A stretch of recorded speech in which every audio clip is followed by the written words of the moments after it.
All right, welcome. So, how does someone who's voted Democrat their whole life end up not just leaving the party, but completely turning against it? Today, we are going to trace one voter's incredible journey, all based on her own words. Let's dive right in. Wow, I will never vote for a Democrat ever again in my life. I mean, it doesn't get much clearer than that, right? This is coming from someone who identified as a Democrat for years. So you have to ask, what on earth could cause a political shift that dramatic? To really get to the bottom of the why, we have to follow her story, her path. Now, this isn't about whether you agree with her or not. The goal here is just to unpack the specific moments, the specific arguments that led a once dedicated Democrat to make such a final, powerful declaration. We're going to map out her journey, step by step. We'll focus on the key contradictions that, in her mind, just completely shattered her allegiance to the party. And look, while this is just one person's story, it really does tap into this bigger pattern of political realignment that we're seeing all over the place. So just how deep did her Democratic roots actually run? I think to really feel the weight of this change, you've got to understand where she started. This wasn't some casual voter. We're talking about someone whose political identity was a huge part of who she was. Okay, this timeline really tells the whole story, doesn't it? It starts off solidly blue, back in 2012, with a vote for Obama. Then, by 2016, she's a self-described Bernie babe, so she's leaning more progressive. But then, look at 2020. She says she was so fed up she just voted independent. You can see this wasn't some overnight switch. It was more like a slow burn of disappointment that was just about to explode. So, what was it? What was the final straw? Well, according to her, it wasn't just one thing. It was what she calls a crisis of contradictions.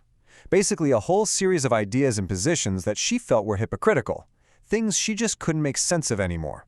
Let's break them down. Her first point really zeroes in on migration. She puts two ideas side by side that she feels just don't line up.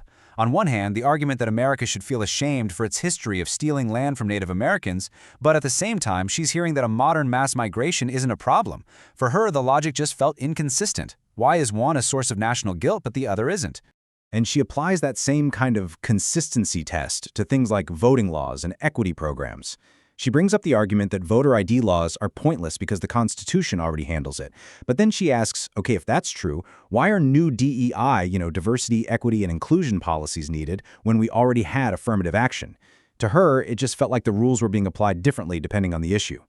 Next up, she gets into what she saw as a major double standard in spending priorities. She talks about hearing two totally conflicting things. First, that you shouldn't judge someone on food assistance for buying steak and lobster. But then second, that we should all be furious that the military serves the exact same meal to soldiers. In her mind, those two positions they didn't add up. And this next point, well, this was a huge turning point for her. It all revolves around the really sensitive and complex topic of consent and what kinds of life-altering decisions minors can make.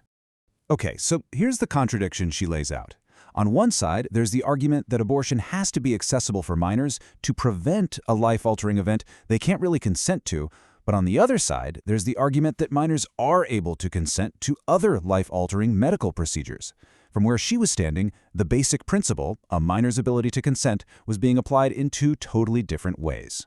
And all of this kind of snowballs into her bigger problem with government control. She thought it was a huge paradox.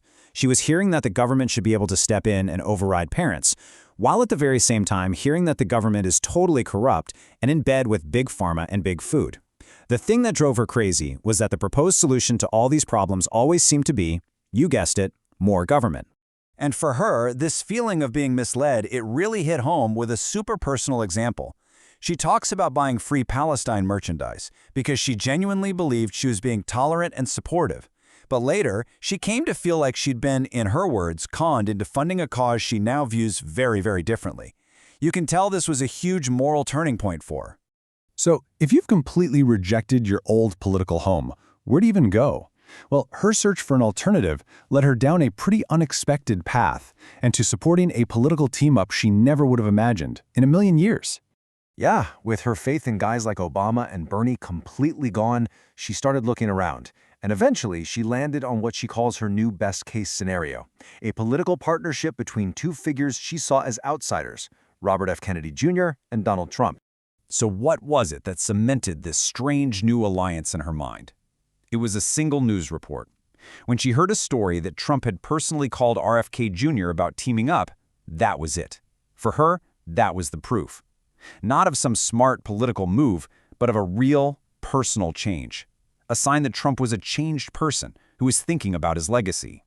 So this whole journey, from feeling disillusioned to finding this new potential alliance, it all leads to the final step, creating a brand new identity for herself. And it's really important to get the nuance here. She is not saying she's now a traditional Republican. Her big shift isn't about just checking all the boxes on a different party platform. Now, it's about adopting a new and very, very specific political label. And there it is, the final word. I am no longer a Democrat ever. I'm definitely MAGA.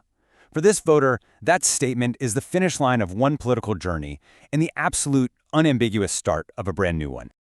You know, this whole story, this journey from Bernie babe to MAGA, it leaves us with a really big question. When a voter feels like the logic of their own political party has completely fallen apart, what does it take for them to not just switch their vote, but to completely tear down and rebuild their entire political identity? It's a question that really gets to the heart of the divided world we're all living in.